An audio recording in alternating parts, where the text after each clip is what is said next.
Hello, Jesus people. On God Talk today, I'm going to talk about beauty. Beauty, how beauty is and was a blessing in the Old Testament and the New Testament, how it was a blessing from God, but it ended up to be a curse once in a while. So, in the beginning, God created the heavens and the earth, okay? And He created all things, and all things were subject to Him. And there was only one kingdom. There was a kingdom of perfect love and happiness and peace, and that was the kingdom of light. Well, Satan came along and contended for the kingdom of light because he wanted to be worshipped as God. And it divided the kingdom. It split it in two: the kingdom of light and the kingdom of darkness, kingdom of love, kingdom of fear. So there's only two kingdoms now: kingdom of love and light, kingdom of fear and darkness. Okay. So the kingdom of fear and darkness took over the world because Adam and Eve defaulted it to them. Originally, God gave it to Adam and Eve. When they fell into sin in the garden, they got kicked out of the garden. The earth defaulted to Satan, the principality and powers of the world. And so now you have two kingdoms split: the kingdom of love and peace, which is God's kingdom that He rules in heaven. And we're supposed to pray His kingdom the same as it's is in heaven on earth. That's how we're supposed to pray. We're supposed to bring His kingdom to earth. Even though He's going to bring His kingdom to earth to reign and rule for 1,000 years, we're supposed to pray His power down and take territory for Him spiritually in the spiritual warfare realm. And of course, the Bible talks about the principalities and powers that overtake the earth.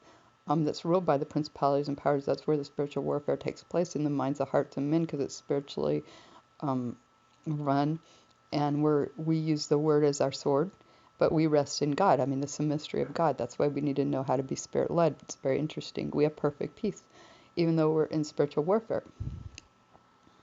So when the principalities and powers contend, the angels actually bring prayer answers, like Michael the archangel brought prayer answer from over Persia, and the prince of Persia contended the prayer answer and slowed down the prayer answer. Okay, there's order, rank in the spiritual world, whether it is the kingdom of love or the kingdom of fear. There's rank and order in kingdoms, and God is the king of the kingdom of love, Jesus Christ, and Satan is the overseer, basically, of the kingdom of darkness. Okay, they all have hierarchy, rank, order, and rules. There's levels, and there is administration and order. Okay, there's laws and regulation. We're actually born into the fallen kingdom. We're born into the kingdom of fear. It says the heart of man is deceitfully wicked, who can know it? And then we're born again when we're born again in the kingdom of light. That's why we have to change our language. Okay, if you were moved to another kingdom, you move from America to China, you move from America to Russia, you move from America to England, whatever, your language changes. Even if it's just your accent, you start talking different, your language changes. Same with the kingdom of light. We move from the kingdom of darkness to the kingdom of light. We start applying the word into our language, okay? Because we are living in a new kingdom. We're born again into a new kingdom. So initially, Satan was, some say, the angel of light, Lucifer. So anyway, Ezekiel 28:17, it says his heart became proud because of his beauty. So he apparently was very beautiful. Okay, you notice how beautiful when you see angels painted, they're beautiful. All of God's work is beautiful. And when Satan fell and the angels fell, they became very ugly. That's because when you pull love out, when you pull the kingdom of love out, you don't have beauty anymore, okay? You just have ugliness and physical, emotional, spiritual ugliness, okay? So there's a beauty to living for God. There's a beauty in it. Beauty was initially a blessing. I mean, God knows what beauty is. He created beauty. He basically said that, Lucifer was beautiful. He's one of the most beautiful creations God made. And now he's not beautiful anymore, okay, because he fell.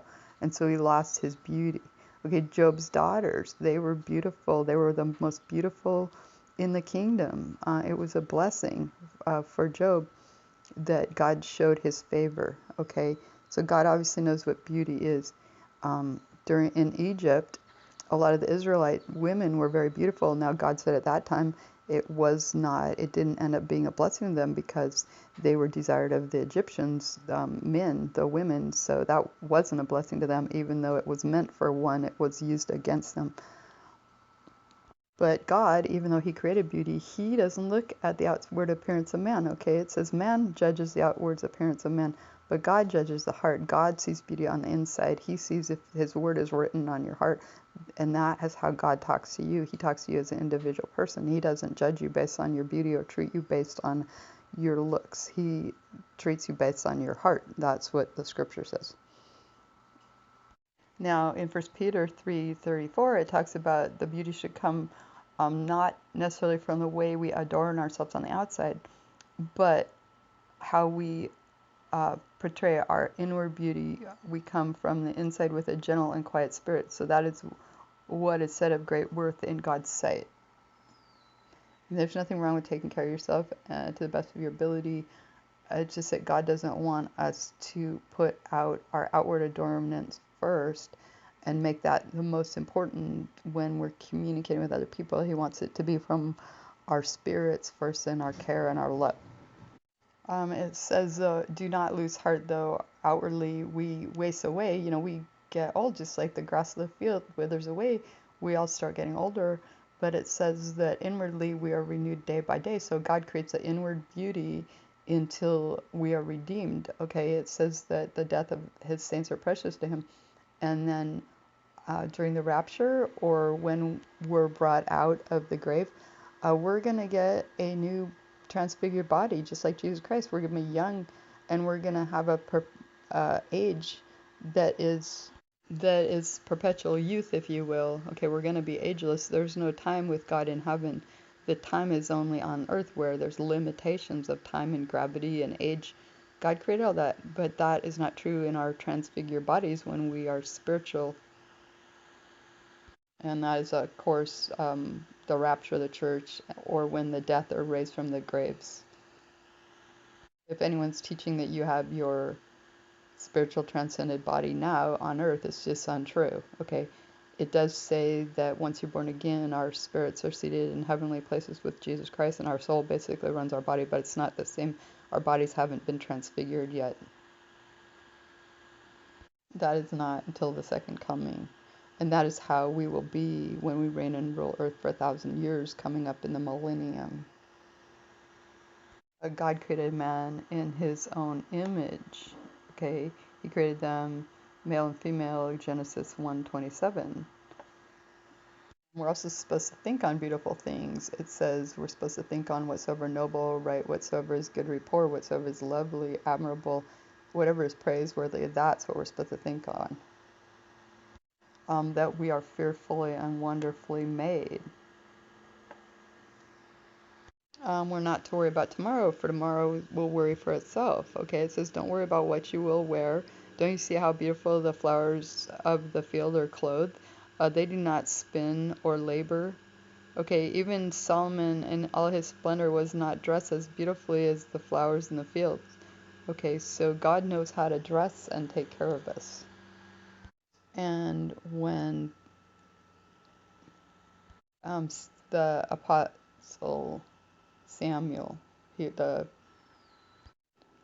priest Samuel was looking for the next king, because God sent him to look for the next king, and he was looking for David, and God said, don't look at his height or his appearance, because I have rejected all of his brothers. Okay, David was young, very, very young.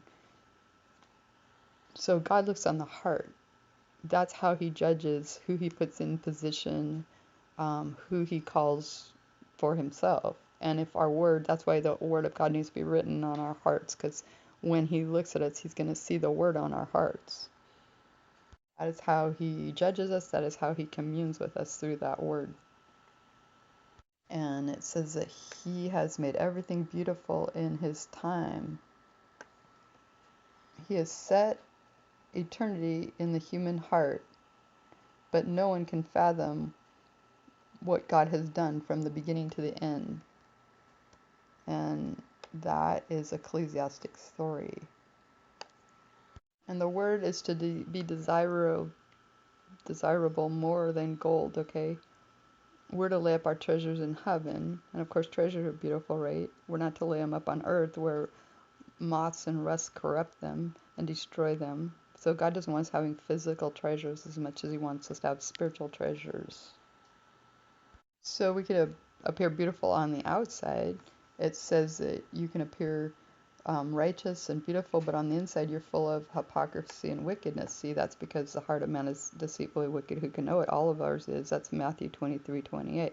That's why God needs to restore and renew our heart. It's nothing by what we do. It's that we give our heart to God, and he changes that from a heart of wickedness to a heart of beauty to a heart of flesh. That's part of the born again process. It says charm is deceitful and beauty is vain. Okay, I mean, there's nothing wrong with beauty, but God doesn't want us touting it before our heart and our spirit, because it says God looks at our heart and our spirit. Man looks on the outward appearance, but God looks on the heart. So this is my talk about beauty. Of course, all that are Christians and go to heaven will be restored into beauty, because the beauty is God, and he will create us back into our young selves, which are naturally beautiful, the way God created us.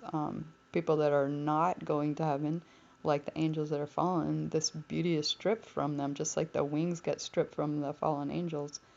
They lose their beauty, because when we lose the creator that created us, we're going to lose how he created us and how we look.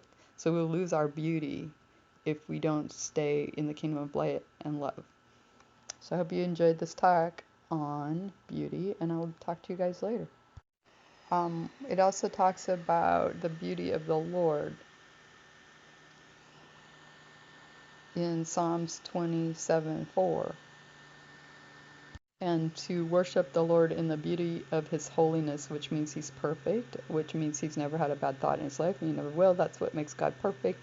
The heart of man is deceitfully wicked, who can know it? But God is beautiful and perfect, and we're being created into his image. We're being recreated into his image through the born again process, and he's bringing us back to our authentic selves, because it says in order to enter heaven, we have to come as children. That's what it means by authentic selves. That's Psalms 96:9. We worship the Lord in the beauty of his splendorness and holiness.